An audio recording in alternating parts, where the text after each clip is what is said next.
I woke up at 6 in the morning, but I hadn't really been sleeping anyway. My heart was pounding so hard I could hear it echoing in my ears, and there were butterflies dancing in my stomach like they were celebrating too. Today was the day after 3 years of planning, dreaming, and waiting. I was finally going to marry David. The sunlight was streaming through the curtains of the bridal suite at the hotel, casting everything in a golden glow that seemed almost magical. I lay there for a moment, just breathing it all in. This was it. This was my wedding day, the day I'd been dreaming about since I was a little girl playing dress-up in my mother's old curtains, pretending they were a wedding veil that my maid of honor. Sarah was already awake in the bed next to mine, scrolling through her phone with a huge grin on her face. "Good morning, Mrs. Patterson," she said, using David's last name, and I felt a thrill run through me at the sound of it. Mrs. Patterson, that was going to be me in just a few hours. The hotel room was already buzzing with activity. My mother had arrived early with coffee and pastries from that little bakery downtown that I loved.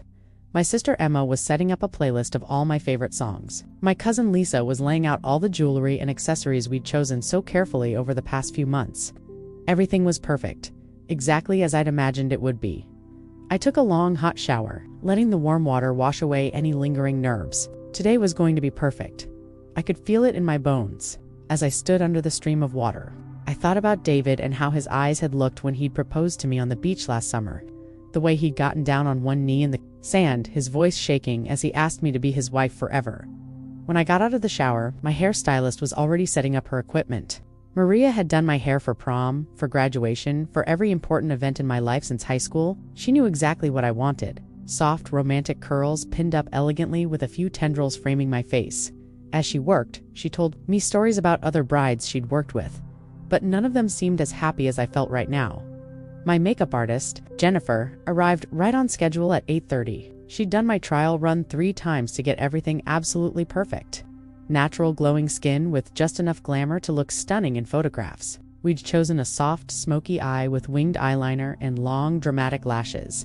My lips would be a classic red that matched the roses in my bouquet perfectly. As Jennifer worked on my face, I closed my eyes and let myself drift into daydreams about the ceremony. I could picture David standing at the altar in his charcoal gray tuxedo, that nervous smile he got when he was really excited about something. I could see all our friends and family seated in those white wooden chairs. Flowers everywhere. The late afternoon sun filtering through the trees. The dress arrived at exactly 10 o'clock, wrapped in layers of protective tissue paper like it was made of spun gold. And honestly, looking at it hanging there on the door, it might as well have been. It was the most beautiful thing I'd ever seen. Ivory silk with delicate lace sleeves, a sweetheart neckline, and a train that flowed behind me like water. I'd tried on 47 dresses before I found this one. And the moment I put it on, I knew it was the one my mother helped me into the dress. Her hands shaking slightly as she fastened the dozens of tiny pearl buttons that ran up the back. "You look like a princess," she whispered, and I could hear the tears in her voice. When I turned around to look in the full-length mirror, I gasped. I barely recognized myself. I looked like a bride. I looked like the woman I'd always dreamed of becoming, the photographer. Michael had been quietly documenting everything from the moment he arrived. He had this wonderful way of capturing moments without being intrusive, and I knew the photos were going to be absolutely perfect. He took pictures of me getting my hair done, having my makeup applied, laughing with my bridesmaids, hugging my mother. Every single moment was being preserved forever. Sarah helped me into my shoes, ivory silk pumps with just enough heel to make me feel elegant without being uncomfortable. I'd practiced walking in them for weeks, doing laps around my apartment, until I could move gracefully, even with the long train of the dress flowing behind me. Today, I felt like I was floating instead of walking. My something old was my grandmother's pearl necklace, the one she'd worn to her own wedding 60 years ago. My something new was the dress, of course. My something borrowed was Sarah's diamond bracelet, the one her grandmother had given her, and my something blue was a tiny blue ribbon sewn into the inside of my dress, right over my heart. At 11:30, David called me on my phone. "I know I'm not supposed to talk to you today," he said, his voice warm and happy, "but I just couldn't help myself. I love you so much, and I can't wait to see you walking down that aisle toward me." His words made my heart skip a beat, and I felt tears threatening to ruin my makeup. "I love you too," I whispered back. "See you at the altar?" The bridesmaids looked absolutely stunning in their dusty rose gowns, each one slightly different to complement their individual styles, but coordinated perfectly. Sarah, Emma, Lisa, and my college roommate Katie, the 4 most important women in my life, all here to celebrate with me. We took photos together, laughing and posing and making memories I knew I'd treasure forever. My father arrived at noon to escort me to the ceremony location. When he saw me in my dress, he stopped in his tracks and just stared for a moment. "My little girl," he said, his voice thick with emotion. "When did you get so beautiful?" He was wearing the boutonniere I'd made for him, a single white rose, with a sprig of baby's breath, and he looked so handsome and proud. As we prepared to leave for the venue, I took one last look around the bridal suite. In a few hours, I'd be coming back here as a married woman, Mrs. David Patterson. The thought sent shivers of excitement through me. Everything was perfect, exactly as I'd planned it. The weather was beautiful, everyone I loved was here, and in just a few hours, I'd be married to the love of my life. I picked up my bouquet, white roses, peonies, and eucalyptus, tied with a long ivory silk ribbon, and took a deep breath. This was it. This was the beginning of my happily ever after. Nothing could go wrong on such a perfect day. Nothing could possibly ruin this moment that I'd been dreaming about my entire life. I was ready to become David's wife. Ready to start our life together? Ready for everything beautiful that was waiting for me just ahead. The venue looked like something out of a fairy tale as our car pulled up the winding gravel driveway. Manor had been my dream wedding location since I was 16 years old, when my cousin had gotten married there and I'd fallen in love with its old-world charm. The historic stone building was covered in ivy, with tall windows that sparkled in the afternoon sunlight and gardens that stretched out in every direction, like something from a romance novel. White wooden chairs were arranged in perfect rows. On the lawn, each one decorated with a single white rose and trailing ribbon that fluttered gently in the breeze. The aisle was lined with towering arrangements of white flowers, roses, hydrangeas, and peonies that created a path straight to the altar, where David would be waiting for me. Everything was exactly as I'd envisioned it during those long planning sessions with our wedding coordinator. The ceremony arch was breathtaking. We'd chosen a simple wooden structure covered entirely in white flowers and greenery, with flowing white fabric that moved softly in the wind. It was positioned perfectly to take advantage of the golden hour lighting, with the manor's beautiful gardens as the backdrop. I could already picture myself standing there with David, saying our vows as the sun began to set behind us. Guests were already beginning to arrive, and I watched from the car window as they found their seats. There was my college friend Rebecca, with her husband Tom, David's coworkers from the law firm, my high school friends who'd driven in from 3 states away. Everyone was dressed beautifully. The women in flowing dresses and the men in their best suits, all here to celebrate this moment with us. The cocktail area was set up on the stone terrace overlooking the gardens, with high-top tables draped in ivory linens and topped with smaller versions of the ceremony arrangements. Servers in crisp white shirts were already circulating with champagne and hors d'oeuvres, and I could hear the gentle murmur of conversation and laughter drifting across the lawn. It was the perfect atmosphere for a celebration. Inside the manor, the reception space had been transformed into something magical. The ballroom had high ceilings with exposed wooden beams, and we'd hung thousands of tiny white lights from every surface until it looked like we were dining under the stars. Round tables covered in ivory linens were scattered throughout the room, each one centerpiece with tall arrangements of white flowers and flickering candles. The head table where David and I would sit was positioned at the front of the room, decorated with a long, low arrangement of flowers that wouldn't block our view of our guests. Our wedding cake, 3 tiers of vanilla cake with raspberry filling covered in smooth buttercream and decorated with fresh flowers, sat on its own table nearby, looking almost too beautiful to eat. Everything smelled like roses and vanilla candles, exactly the scent combination I'd dreamed of for my wedding. The florist had outdone herself, creating arrangements that were lush and romantic without being overwhelming. Every detail was perfect, from the delicate place cards written in calligraphy to the small bags of lavender tied with ribbon that served as our wedding favors.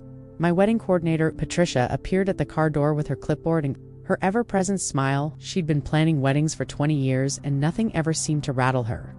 "Everything is absolutely perfect," she assured me, helping me out of the car carefully so as not to wrinkle my dress. "The photographer is getting some beautiful shots of the ceremony space, and your groom is looking very handsome and only slightly nervous." The bridal suite at the venue was a charming room on the 2nd floor of the manor with tall windows, overlooking the ceremony site and antique furniture that made me feel like a princess in a castle. We'd have a few minutes here to touch up makeup, have a final glass of champagne with the bridesmaids, and take some last photos before the ceremony began. David's groomsmen were getting ready in a matching room down the hall, and I could hear their laughter echoing through the old building. His best man, Jake, his brother Michael, and his college friends were probably helping him with his bow tie and making jokes to calm his nerves. I loved that our wedding party was having such a good time celebrating with us. The musicians were setting up for the ceremony, a string quartet that would play as our guests were seated. And during the processional, I'd chosen Pachelbel's canon. For my walk down the aisle, the same piece my parents had used at their wedding 35 years ago. The violinist had assured me it would sound beautiful in the outdoor setting. With the natural acoustics of the gardens, Patricia showed me the timeline for the afternoon, everything planned down to the minute. Photos with the bridal party at 4 o'clock, ceremony beginning at 5:30, as the lights started to turn golden. Cocktail hour immediately following while we took family photos, and dinner beginning at 7. Dancing would start after our first dance to At Last by Etta James. The song David and I had chosen because he'd sung it to me on our second anniversary. The weather was absolutely perfect. 75 degrees with a gentle breeze and not a cloud in the sky. I'd been watching the forecast obsessively for weeks, terrified that rain would ruin our outdoor ceremony. But today was flawless, as if the universe was conspiring to make everything perfect for us. Even the lighting was ideal, soft and warm, and romantic. As I looked out the window at the ceremony space, I could see David's parents arriving with his grandmother, who'd flown in from Arizona specifically for our wedding. My own grandparents were being helped to their seats in the front row, where they'd have the best view of the ceremony. Seeing all these people who loved us gathering in one place to celebrate our marriage filled my heart with so much joy. I thought it might burst. The photographer captured my reaction as I saw the finished ceremony space for the first time. The look of pure happiness and amazement on my face, the way my hand flew to my heart, the tears of joy that threatened to spill over. These were the moments I wanted to remember forever, not just the big moments of the ceremony itself, but these quiet instances of overwhelming gratitude and love. Patricia handed me a glass of champagne and reminded me to eat something light. Before the ceremony, I nibbled on a small sandwich and sipped the bubbles, trying to calm the excited butterflies in my stomach. In just 2 hours, I'd be Mrs. David Patterson. In 2 hours, I'd be starting the rest of my life with the man I loved more than I'd ever thought possible to love someone. Sarah helped me touch up my lipstick and made sure every curl was still in place. The dress looked perfect, not a wrinkle or stain despite the car ride and moving around the venue. Everything was going exactly according to plan. I felt like the luckiest woman in the world, surrounded by beauty and love, about to marry my soulmate, in the most perfect setting imaginable. Looking back now, I remember thinking that nothing could go wrong on such a beautiful day. The venue was flawless, our families were happy, the weather was cooperating, and everything we'd planned for months was coming together exactly as we'd dreamed. I was so naive, so trusting in the perfection of the moment. I had no idea that, in just a few hours, this fairy tale setting would become the backdrop for the most terrifying experience of my life. The music began at exactly 5:30, just as Patricia had promised. I could hear the string quartet playing softly as our guests settled into their seats, the gentle melody of air on the G-string floating up to the bridal suite window. My heart was racing with anticipation as I took one final look in the mirror. This was it. This was the moment I'd been dreaming about my entire life. The processional began with David's grandmother being escorted to her seat, followed by my grandparents. I watched from the window as our families took their places in the front rows, everyone looking so elegant and happy. My mother was dabbing at her eyes with a handkerchief, already emotional, and David's father was adjusting his tie nervously. They all looked so proud, so ready to welcome us into this new chapter of our lives.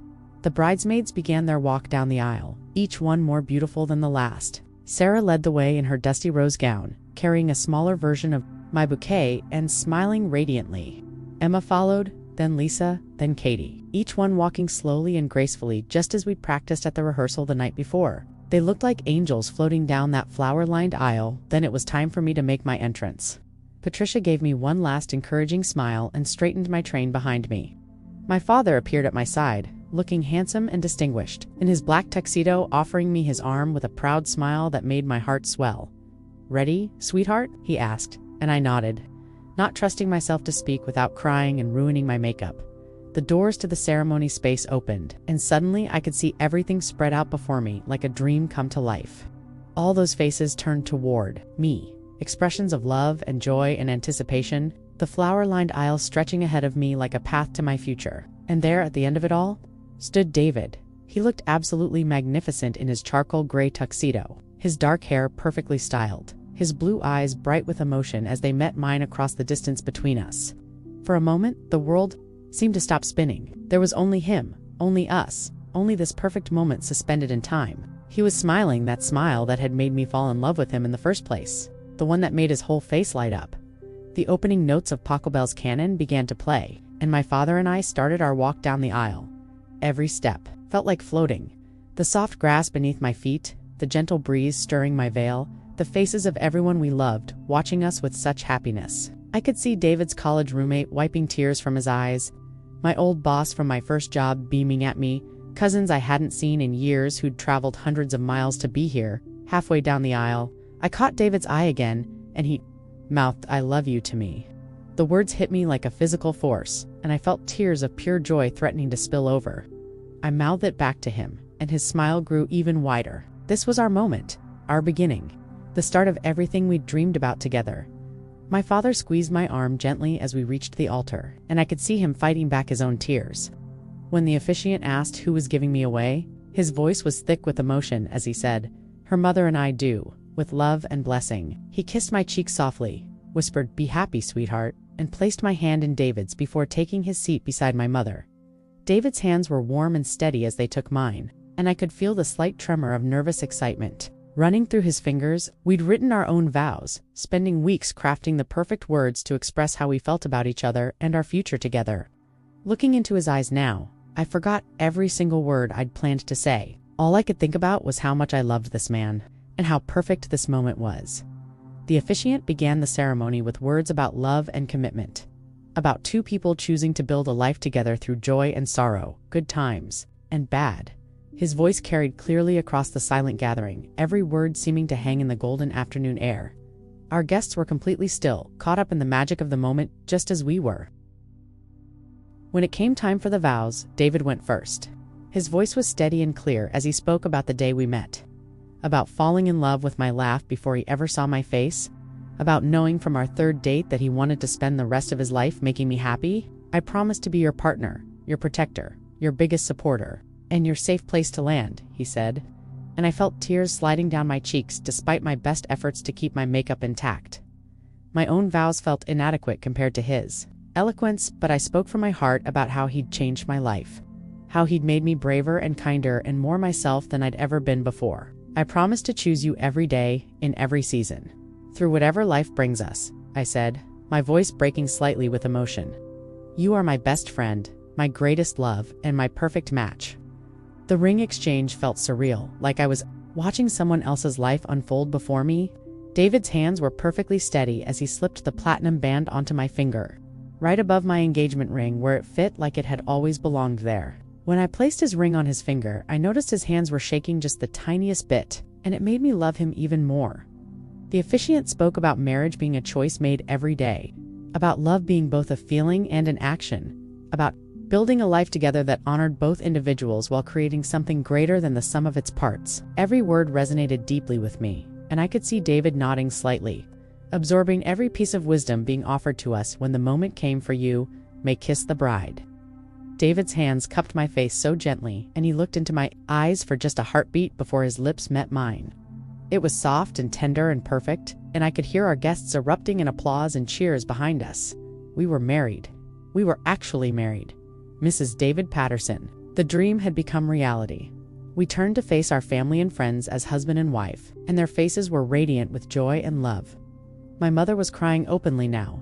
My father was clapping so hard his hands must have hurt, and David's parents were beaming like they'd just witnessed a miracle. The photographer was capturing every moment, every expression, every tear of happiness. The recessional music began, a joyful, triumphant piece that matched exactly how I felt as we walked back down the aisle together as a married couple. David's arm was strong and steady beneath mine, and I felt like I was walking on air. Every face we passed was glowing with happiness for us, and rose petals were being tossed in our path, like confetti. As we reached the end of the aisle and stepped into our new life as husband and wife, David stopped suddenly and pulled me into another kiss, this one longer and more passionate than the one at the altar. "We did it," he whispered against my lips. "We're married." The words sent shivers of pure happiness through my entire body. We were married. We had forever stretching out ahead of us, full of possibilities and dreams and love. Standing there, in that perfect golden light, surrounded by flower petals and the sound of celebration, holding hands with the man I'd just promised to love forever, I thought my heart might actually burst from joy. This was the happiest moment of my life. Nothing could touch us now. We were invincible in our love, protected by the perfection of this day and the strength of our commitment to each other. The future had never looked brighter or more beautiful. The cocktail hour was absolute perfection. David and I were whisked away immediately after the ceremony for photos with our families, while our guests mingled on the stone terrace, sipping champagne and enjoying the elegant hors d'oeuvres we'd spent weeks selecting. I could hear the gentle hum of conversation and laughter drifting from the reception area as the photographer positioned us in front of the manners. Ivy-covered walls, the family photos felt like a celebration in themselves. David's arm around my waist, both sets of parents beaming with pride. Grandparents who'd traveled across the country to be here, siblings and cousins and extended family all gathered together. Everyone kept commenting on how radiant I looked, how handsome David was, how perfect the day had turned out. The photographer captured genuine moments of laughter and love that I knew would become treasured family heirlooms. When we finally joined our guests for cocktail hour, we were greeted with a chorus of congratulations and well wishes. David's college friends surrounded him with backslaps and jokes, while my sorority sisters pulled me into excited hugs, careful not to wrinkle my dress. Everyone wanted to see my ring up close to tell us how beautiful the ceremony had been. To share in the joy that seemed to radiate from every corner of the celebration, the late afternoon light was absolutely magical, casting everything in a warm golden glow that made everyone look like they were part of a fairy tale. The photographer moved through the crowd almost invisibly, capturing candid moments of joy and celebration. I watched as he snapped a photo of my grandmother, laughing with David's mother. Two women who'd never met before today but were already bonding over their shared love for us. The string quartet had moved to the terrace for cocktail hour, playing soft background music that created the perfect atmosphere for mingling. I recognized several of our favorite songs woven into their classical arrangements, little personal touches that made the celebration feel uniquely ours. David and I moved through the crowd together, accepting congratulations and sharing moments with all the people who'd shaped our lives. My college roommate, Katie, pulled me aside to tell me how perfect everything looked, how happy David and I seemed together, how she'd never seen two people more clearly meant for each other. "You're glowing," she said, squeezing my hands. "I've never seen you look more beautiful or more yourself than you do right now." Her words made my heart swell with gratitude for all the people who'd supported us on our journey to this moment. David's best man Jake made a point of finding me during cocktail hour to tell me how much his friendship with David had meant to him over the years, and how happy he was to see his best friend so completely in love. "He's been different since he met you," Jake said with a sincere smile. "Happier, more grounded, more like the best version of himself. You're perfect for each other." The hors d'oeuvres were exactly what we'd envisioned, elegant but not fussy, delicious but not too filling before dinner. Bacon-wrapped scallops, mini crab cakes, stuffed mushrooms, and delicate canapes that disappeared almost as quickly as the servers could replenish them. The champagne flowed freely and everyone seemed to be having the most wonderful time celebrating with us. As the sun began to set lower in the sky, Patricia appeared at my side to let me know it was almost time to transition into the reception. The golden hour was approaching, and she wanted to make sure we got our grand entrance into the ballroom while the lighting was still perfect. David and I took one last look around the terrace, soaking in this magical hour surrounded by everyone we loved. The ballroom had been transformed even further during cocktail hour. The thousands of tiny lights I'd noticed earlier were now twinkling, like stars against the darkening sky visible through the tall windows. Candles flickered on every table, creating an intimate, romantic atmosphere that took my breath away. It was everything I'd dreamed of and more. Our grand entrance as husband and wife was met with thunderous applause and cheers from our guests, who were now seated at their assigned tables throughout the ballroom. The DJ announced us as Mr. and Mrs. David Patterson, and hearing those words out loud for the first time sent shivers of joy through my entire body. We were really married. This was really happening. Our first dance as husband and wife was at last by Etta James, just as we'd planned. David held me close as we swayed together in the center of the dance floor, surrounded by the warm glow of candlelight and the faces of everyone we loved, watching us with such happiness. He whispered sweet words in my ear that made me laugh softly, and I felt like I was floating in his arms. The dinner was absolutely exquisite.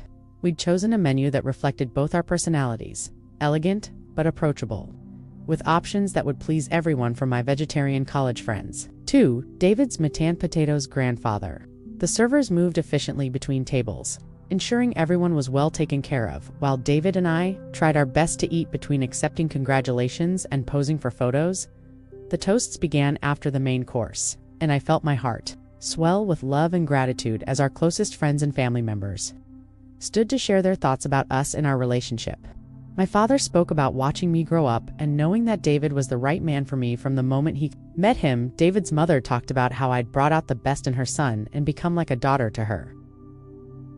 Jake's best man toast was the perfect blend of humor and sentiment, sharing embarrassing stories about David from college, while also speaking eloquently about the love he'd witnessed between us over the past 3 years. Sarah's maid of honor speech brought tears to everyone's eyes as she talked about our friendship and how she'd never seen me happier than I'd been since David came into my life. The wedding cake cutting was another magical moment captured by our photographer. The 3-tier vanilla and raspberry creation looked almost too beautiful to destroy.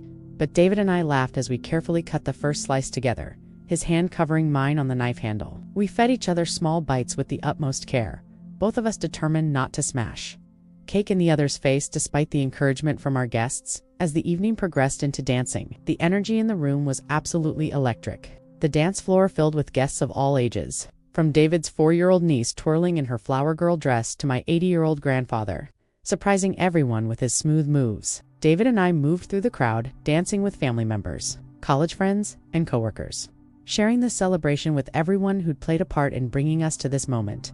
The DJ was playing all our favorite songs, creating a soundtrack that told the story of our relationship and our lives, songs that reminded me of our first date, our first trip together, lazy Sunday mornings spent dancing in our apartment kitchen. Every melody seemed to capture a different aspect of our love story, and I felt overwhelmed with gratitude for this perfect day and this perfect man I'd married. Looking around the ballroom at all the smiling faces, the elegant decorations, the soft candlelight creating shadows that danced on the walls, I felt like I was living inside a dream. Everything was exactly as I'd envisioned it during all those months of planning. Every detail was perfect. Every moment was magical, and I was married to the love of my life. Nothing could possibly go wrong on such a perfect night. This was our fairy tale come to life, and I never wanted it to end. The celebration was in full swing when I first noticed something wasn't quite right. It was barely noticeable at first, just a faint smell that didn't belong among the roses and vanilla candles. Something sharp and acrid that made me wrinkle my nose slightly as David spun me around the dance floor. I dismissed it immediately, too caught up in the magic of the moment to give it much thought. We were dancing to Can't Help Myself by the Four Tops, and David was singing along off-key in my ear, making me laugh until my cheeks hurt. The ballroom was packed with dancing guests, everyone swept up in the joy and celebration of the evening. My 70-year-old uncle was attempting some sort of breakdancing move that had everyone cheering, while my college friends had formed a circle around the bride's bouquet, which I'd tossed earlier to squeals of excitement. The energy was infectious, and I felt like I was floating on a cloud of pure happiness. It was during a slower song, Wonderful Tonight by Eric Clapton, that I noticed one of the catering staff moving more quickly than usual near the back of the room. He was carrying what looked like a small fire extinguisher, but he was trying to be discreet about it, weaving between tables without drawing attention to himself. I watched him curiously for a moment, but David pulled me closer and whispered something sweet in my ear that made me forget everything else. The smell became slightly more noticeable during the cake-cutting photos. As we posed with our families around the beautiful 3-tier creation, I found myself unconsciously holding my breath. It wasn't overwhelming yet, just persistent enough to be mildly annoying. I assumed it was something in the kitchen, maybe. Someone had burned something on the stove, or there was an issue with one of the warming trays. Old buildings like Willowbrook Manor sometimes had quirky ventilation systems. Sarah mentioned it first, pulling me aside during a brief lull in the dancing. "Do you smell that?" she asked, her brow furrowed slightly. "It smells like something's burning." I nodded, relieved that I wasn't the only one who'd noticed. "I think it's just something in the kitchen," I told her, squeezing her hand reassuringly. "Patricia will handle it. She handles everything," and I believed that completely. Our wedding coordinator had been flawless all day. The DJ seemed oblivious to any problems, keeping the music flowing and the energy high. David's fraternity brothers had taken over one corner of the dance floor, attempting to recreate some elaborate dance routine from their college days, with varying degrees of success. Watching them made me laugh so hard I had to hold on to David's arm for support. This was exactly the kind of fun, relaxed celebration I'd always dreamed of having. But then I saw Patricia for the first time in over an hour, and her usual calm demeanor seemed slightly strained. She was speaking quietly with the catering manager near the entrance to the ballroom, both of them glancing toward the back of the room where the smell seemed to be stronger. Patricia's clipboard was clutched tightly in her hands, and she was nodding more rapidly than usual as the catering manager spoke to her in urgent hushed tones. One of the servers approached our head table with what I initially thought was a routine check on our champagne glasses, but instead she leaned down to speak quietly with David. "Sir, we're going to need to move some of the floral arrangements away from the back wall," she said, her voice carefully neutral. "Just a precautionary measure. Nothing to worry about." David nodded agreeably, but I caught the brief look of confusion that crossed his face. The smell was definitely getting stronger now, though most of our guests still seemed oblivious to it, caught up in their conversations and the music and the free-flowing champagne. I watched as 2 more catering staff members moved quietly through the room, subtly relocating some of the larger floral arrangements that had been positioned near the back wall. They worked efficiently and discreetly, but I was starting to feel the first flutter of unease in my stomach. My mother appeared at my side, looking radiant in her navy blue mother-of-bride dress, wanting to take more photos with the extended family. "Isn't this just perfect, sweetheart?" she gushed, her eyes bright with happy tears. "Everything is so beautiful and you look absolutely radiant. Your father and I are so proud and so happy for you." Her joy was infectious, and for a moment I forgot about the strange smell and the subtle activity I'd been noticing around the edges of the celebration. David's grandfather, who'd been regaling everyone with stories from his own wedding 62 years ago, suddenly stopped mid-sentence and sniffed the air. "Smells like something's burning," he announced loudly, his voice carrying across our corner of the ballroom. Several people nearby turned to listen, and I saw a few of them discreetly testing the air with their own noses. The festive chatter became slightly more subdued as people began to notice what some of us had been smelling for the past 20 minutes. The string quartet, who'd been providing background music for the dinner portion of the evening, began packing up their instruments earlier than scheduled. I watched the violinist carefully place her instrument in its case with quick, efficient movements that suggested urgency rather than the leisurely cleanup I'd expected. When I caught her eye across the room, she gave me a reassuring smile, but there was something in her expression that didn't quite match the calm gesture. Patricia finally approached our table directly, her professional smile firmly in place, but her eyes betraying just a hint of concern. "Everything is wonderful," she said, addressing both David and me. "We're just going to make a small adjustment to the seating arrangement in the back section of the room. Purely precautionary, nothing that will affect your celebration at all." Her words were measured and careful, designed to reassure without alarming. I noticed that several guests were beginning to congregate near the ballroom's main entrance.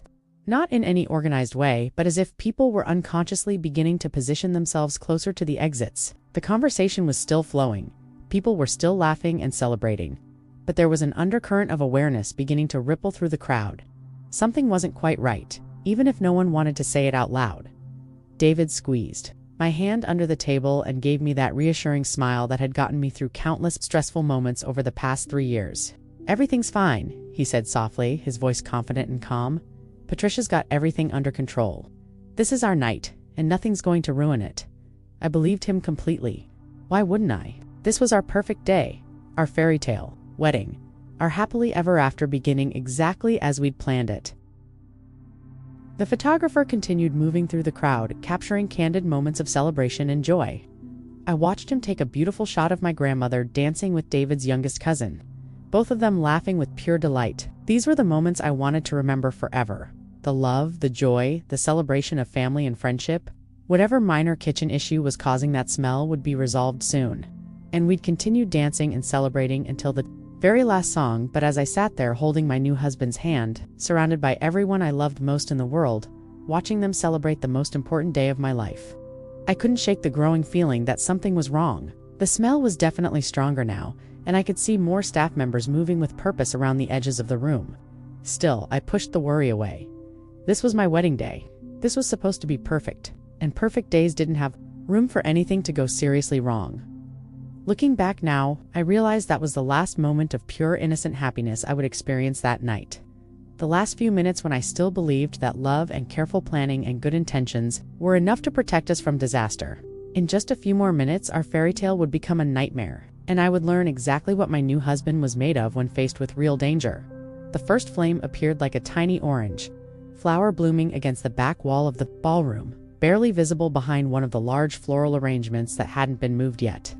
I saw it flicker to life, just as David was spinning me around during Sweet Caroline, and for a split second I thought it was just a trick of the candlelight reflecting off the mirrors that lined that section of the wall. But then I saw Patricia rushing toward it with 2 catering staff members. and I knew with sudden, cold certainty that this was no optical illusion. The music was still playing at full volume, and most of our guests were still caught up in singing along to the chorus, completely unaware of what was happening at the back of the room, but I could see the small cluster of staff members working frantically to deal with what was clearly becoming a serious problem. One of them had a fire extinguisher and was spraying something at the base of the wall while Patricia was speaking rapidly into her cell phone, her free hand gesturing urgently. David noticed my distraction and followed my gaze across the room. "What's going on over there?" he asked, his voice still relaxed and unconcerned. But as we watched, the small flames suddenly grew larger, climbing up the wall with a speed that made my heart skip a beat. The vintage wallpaper that had seemed so charming and elegant just minutes ago was apparently providing perfect fuel for the fire to spread. "We need to get everyone out," I heard Patricia say to the catering manager, her voice carrying across the room despite her obvious attempt to keep it quiet. The words hit me like a physical blow, and I felt the bottom drop out of my stomach. This wasn't a minor kitchen incident that would be quickly resolved. This was a real fire in our reception venue. During our wedding reception, the DJ finally noticed the commotion and abruptly stopped the music. The sudden silence somehow more alarming than any announcement could have been. In the quiet that followed, we could all hear the crackling sound of flames consuming the old wallpaper and wooden molding. The cheerful party atmosphere evaporated instantly as people turned to see what was happening, and I watched the expressions on their faces change from confusion to concern to fear. "Ladies and gentlemen, we need to evacuate the building immediately," Patricia announced, her voice projecting clearly across the suddenly silent ballroom. "Please move quickly but calmly toward the main exit. Leave everything behind and proceed directly outside to the parking area." Her professional training was evident in her clear, authoritative tone, but I could see the fear in her eyes as the fire continued to spread up the wall behind her. Chaos erupted immediately. Guests began pushing back from tables and rushing toward the exits, the elegant evening gowns and formal suits suddenly seeming ridiculous and impractical for an emergency evacuation. I could hear the sound of chairs scraping against the floor, glasses breaking as they were knocked over, and the rising murmur of frightened voices as people realized this was not a drill. My mother appeared at my side, her face pale with terror. "We need to get you out of here right now," she said, grabbing my arm with surprising strength. But as I tried to stand, I realized for the first time how much my elaborate wedding dress was going to complicate this situation. The full skirt, the long train, the layers of tulle and silk that had made me feel like a princess just an hour ago, now felt like a trap. The fire was spreading faster than anyone had anticipated. Racing along the back wall and beginning to climb toward the ceiling, the smell that had been merely unpleasant before was now thick and choking, and I could see smoke beginning to fill the upper portion of the ballroom. The thousands of tiny lights that had created such a magical atmosphere were now illuminating our worst nightmare. David grabbed my hand and started pulling me toward the main exit, but we were immediately caught in the crush of panicking guests all trying to leave through the same doorway. I could feel people pushing behind us, and I stumbled slightly as someone stepped on the train of my dress. "Stay with me," David shouted over the noise, his hand tightening on mine as we were swept along with the crowd. As we moved toward the exit, I looked back over my shoulder and saw that the fire had reached the draped ceiling and burning pieces of fabric were beginning to fall onto the abandoned tables below. Our beautiful wedding cake, the centerpiece we'd spent months designing, was now sitting directly in the path of the flames. In a matter of minutes, everything we'd worked so hard to create was being destroyed. The realization hit me like a physical blow. Our perfect wedding was over. The fairy tale I'd been living just minutes ago had become a nightmare, and there was nothing anyone could do to stop it. As David pulled me through the crowd toward what I hoped would be safety, I couldn't help but think that this couldn't really be happening. Not today. Not on the most important day of our lives. The main exit was completely jammed with panicking guests, and I realized we were moving far too slowly to escape the rapidly spreading fire. The smoke was getting thicker by the second, and I could barely see David's face, even though he was right beside me, his hand gripping mine so tightly it hurt. My wedding dress felt like it weighed 100 pounds.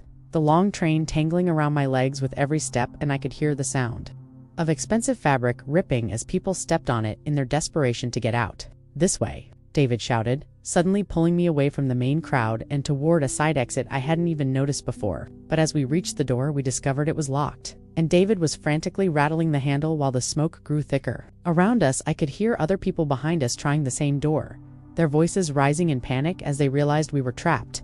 The fire had spread across most of the back wall now, and burning pieces of the ceiling were starting to rain down on the abandoned reception tables. The smoke was so thick I could barely breathe. and every breath I managed to take burned my lungs and made me cough violently. I was bent over, trying to stay lower, where the air was slightly clearer, but my dress made it almost impossible to move properly. David was still pulling on the door handle, his face grim with concentration, and I realized with growing horror that he couldn't get it open. We were trapped in a burning building, and our fairy tale wedding had become a deadly nightmare. "We need to find another way out," I gasped, tugging on David's arm. But when I turned to look at him, something in his expression made my blood run cold.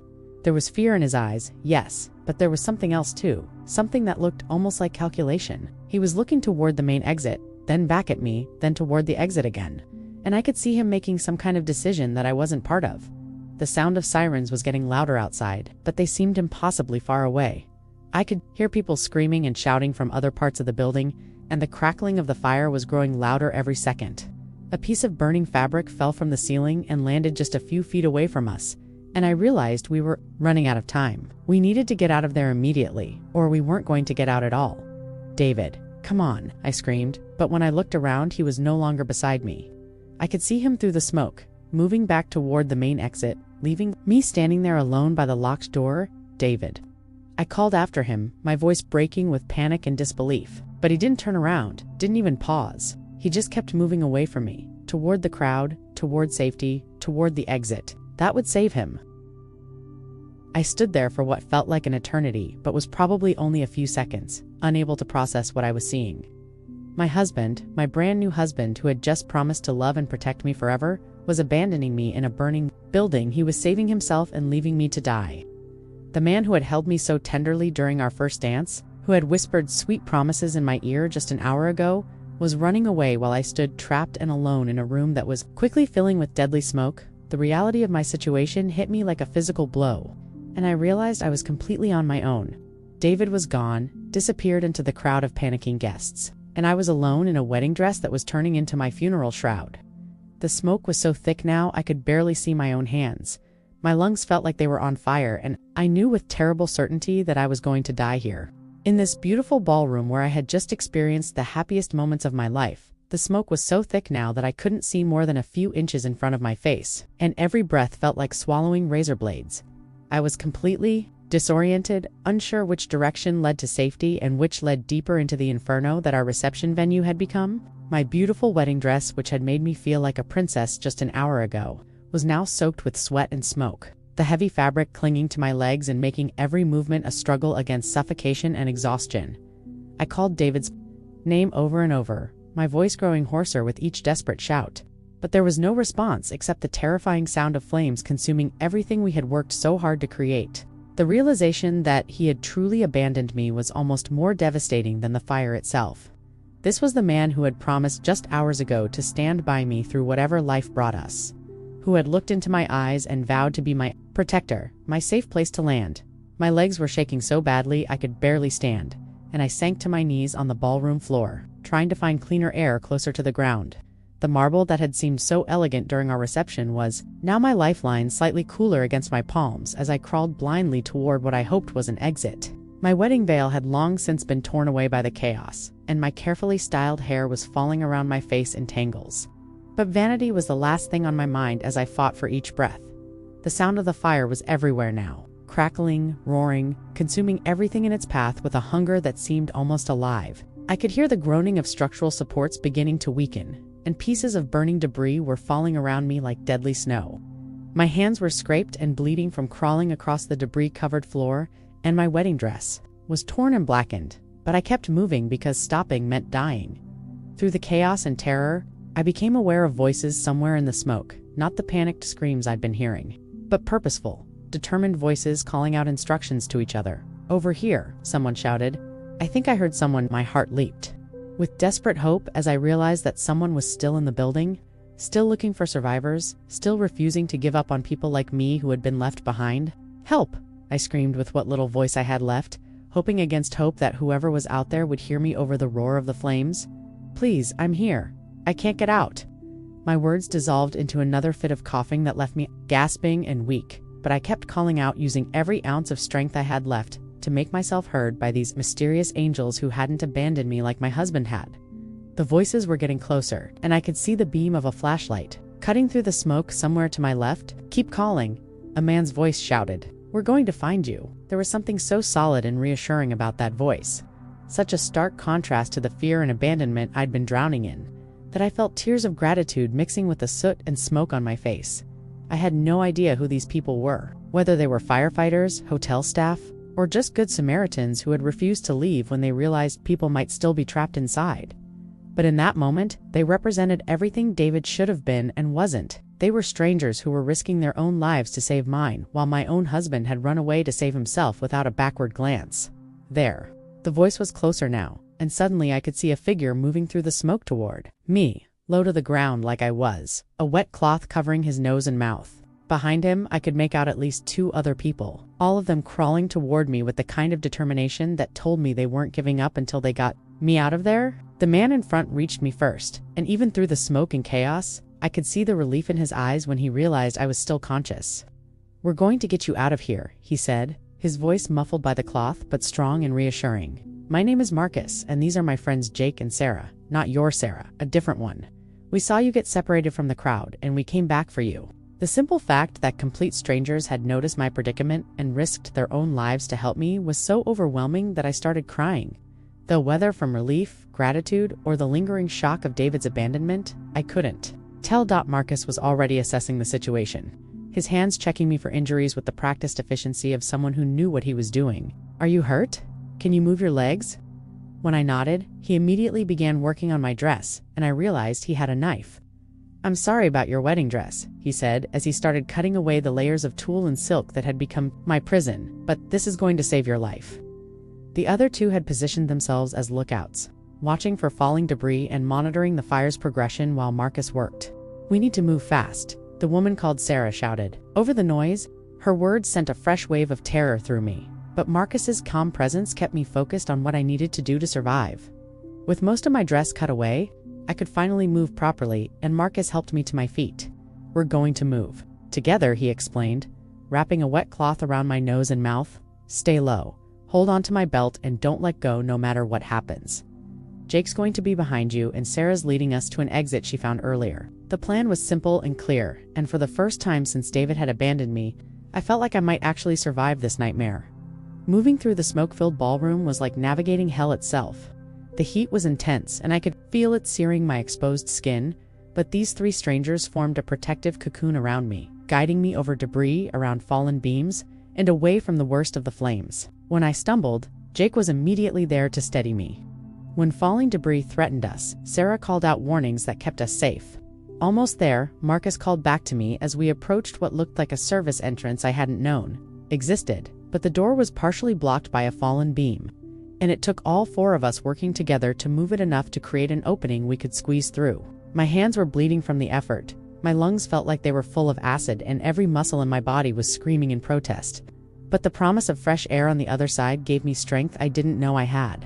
The moment we burst through that door into the cool night air, I collapsed onto the grass, gulping in clean oxygen like it was the most precious thing in the world. The contrast between the hellish smoke-filled ballroom and the peaceful evening outside was so stark, it felt like emerging from one world into another entirely.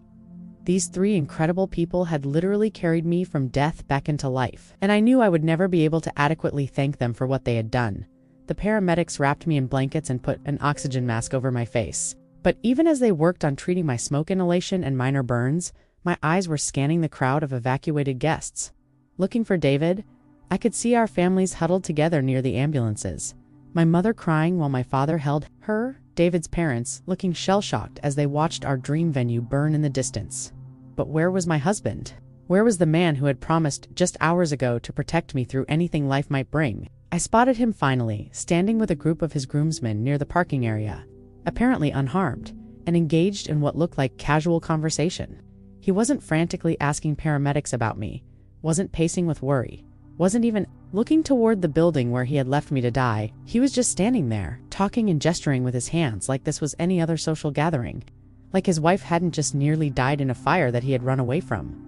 When our eyes finally met across the chaos of emergency vehicles and displaced wedding guests, not guilt for abandoning me, but what looked almost like surprise that I had survived. He started walking toward me, and I could see him composing, his expression preparing whatever lies he was going to tell to explain why he had left me behind in that burning building.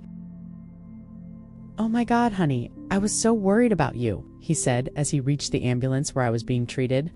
His voice pitched perfectly to sound like a concerned husband. "I got separated from you in the crowd, and I looked everywhere but couldn't find you. Thank God you're okay." The words were exactly what a loving husband should say, but I had seen him in that ballroom. I had watched him look at me and make the conscious decision to save himself instead. The paramedic treating me looked between us, clearly sensing the tension. "Your wife is very lucky," he told David. "If these 3 people hadn't gone back in to get her, she wouldn't have made it out." Marcus, Jake, and Sarah were standing nearby, still covered in soot and smoke, their clothes torn from crawling through debris to save my life. The contrast between them and my clean, unharmed husband was impossible to ignore. David's reaction to learning about my rescuers was telling. Instead of overwhelming gratitude, instead of falling to his knees to thank the people who had saved his wife's life, he just nodded politely and said, "That's great, really appreciate it." His response was so casual, so dismissive of what they had done, that I felt something break inside my chest that had nothing to do with smoke inhalation. "I saw you," I said quietly, my voice hoarse from the smoke, but clear enough for him to. "Here in the ballroom, I called your name and you looked right at me. You saw that I was trapped, and you kept walking toward the exit." The words hung in the air between us like an accusation, and I watched his face carefully, waiting to see if he would finally tell me the truth. His response was immediate and defensive. "You're confused," he said, his voice taking on that condescending tone I'd heard him use with opposing counsel in court. "You were in shock, disoriented from the smoke. I never saw you after we got separated in the crowd. I would never leave. You know that." But I could see the calculation in his eyes, the way he was already constructing the narrative that would make him the victim instead of the coward. "Don't lie to me," I said, pulling the oxygen mask away from my face, despite the paramedics' protests. My voice was raw and damaged from the smoke, but it carried across the space between us with perfect clarity. "I saw you, David. You looked directly at me when I called your name, and then you turned around and ran toward the exit. You left me there to die." The words felt like shards of glass coming out of my throat, but they needed to be said. David's face went through a series of micro-expressions: surprise, calculation, defensiveness, and finally a kind of cold anger that I'd never seen before. "You're being hysterical," he said, loud enough for the people around us to hear, including my parents who were approaching with worried expressions. "The smoke has obviously affected your thinking. I would never abandon you. I'm your husband." The way he emphasized the last word made it sound like a trump card. That should end all discussion. My mother reached us just in time to hear his denial, and I could see the confusion in her face as she looked between us. "What's going on?" she asked, her voice shaking with exhaustion and stress.